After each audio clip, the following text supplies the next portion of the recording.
Hey guys, so this is going to be my first video on my new channel. I had an old channel that I made several videos, and if you're subscribed to that you probably recognize this bike, but it's been like I 6 months since I made the last video on that channel, and I just wanted to switch to this one. So it'd be great if you'd subscribe to this channel, and I'm going to start making more cycling videos essentially. But what I'm going to do today is talk to you about my indoor trainer setup.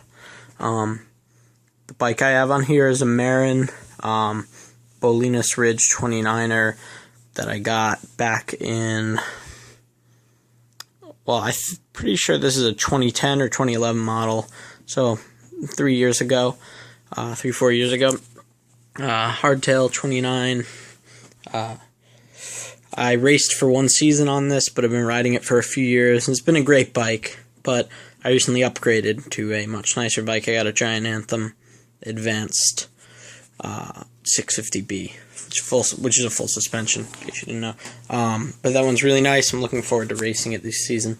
Obviously, I have some parts swapped out, which is going to lead me to my first point, is that when you buy an indoor trainer, one of the things you're going to have to consider is your rear tire. There are several things you need to consider. Number one is that you're not going to want to use your mountain bike tire for that rear tire. And this is the main reason why is that it just puts a lot of strain on the tire that wouldn't normally be on the tire, which can lead to it wearing down really fast. I've heard that it actually heats up enough because the cylinder is pushed against the rear tire. It heats up enough that it can melt a regular tire. That I'm not confirmed. That's just what I've heard. So you wouldn't want to go spend $40 to $60 on a nice mountain bike wheel just to have it be worn down and ruined within 3 trainer rides. The other thing is that it's going to be really loud. So I don't know if you're going to be able to hear this, but I'm just going to try to demonstrate what it sounds like. They're really not that loud, or I'll get to the details about that, but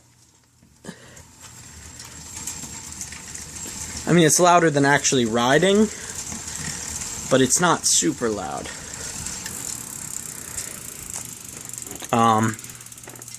And with the knobby tire, it's going to be super loud. It's just going to be like, you're going to hear all the knobs hitting it. So, next thing to consider is there are 3 kinds of trainers, in case you're looking at them. This is a CycleOps Mag Plus. The 3 different kinds of basically any trainer. There is there's air, magnet, and fluid. That refers to the resistance, the way in which the cylinder is controlled. This is a mag trainer. So, basic idea of the way it works, I believe, correct me if I'm wrong, there's a magnet somewhere in this unit, and as you adjust the resistance, which on this model comes with this little lever, so this is least resistance, this is most resistance, the magnet, I believe it's either pulled away or towards the wheel, essentially, to add more resistance or subtract resistance. So when it comes to CycleOps, this is mag trainers tend to be in the mid-price ranges. Air trainers tend to be low price for several reasons. Number one, they're very loud, really loud. Second is they don't have adjustable resistance. It basically, the only way I can describe it is imagine a water wheel on the side of that. Think where that black wheel is. So basically, it hits the air. So it has progressive resistance, which means as you pedal harder, there's more resistance because the harder the fins are pushing into the air, the harder the air is pushing back, or it feels like the air is pushing back. So for most people, it's not a great choice, but if you want to go with if you're on a tighter budget, if you want to spend like $150, then go with it. It'll still give you a great workout if you do it right. I've actually heard some professionals use it. Higher than this, in the 300 to 400, well, 300 to, I don't know, unlimited, some of them are super expensive, you have the fluid trainers. Fluid trainers, I'm not quite sure how they work, to be honest. There is a fluid or water of some sort in that module down there, and I'm not going to try to explain because I don't really know how they work. But apparently they have a better road feel, but I wasn't really, I'm a mountain biker, so I wasn't huge on, I have to have a perfect road feel. I just want something that's going to be good for endurance. So, next, I'm just going to talk about the setup in general, because there are a few things that you need to think about when you're getting a trainer. First of all, you have the trainer itself, which you can figure out what you want. Second of all, if you have wood floors, you're probably going to want a mat under it.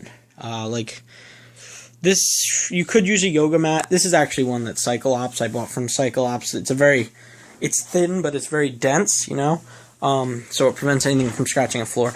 You're also probably going to want a riser block. They prevent your handlebars from turning, and this one, as you might be able to see, you can turn.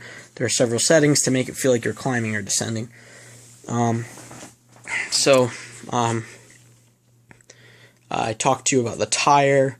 Now, what I didn't mention about the tire is that you're going to want to, most likely, you want a trainer-specific tire, which means this right here is let's see if the name's on there, a Vittoria Zafiro Pro. It's like $30.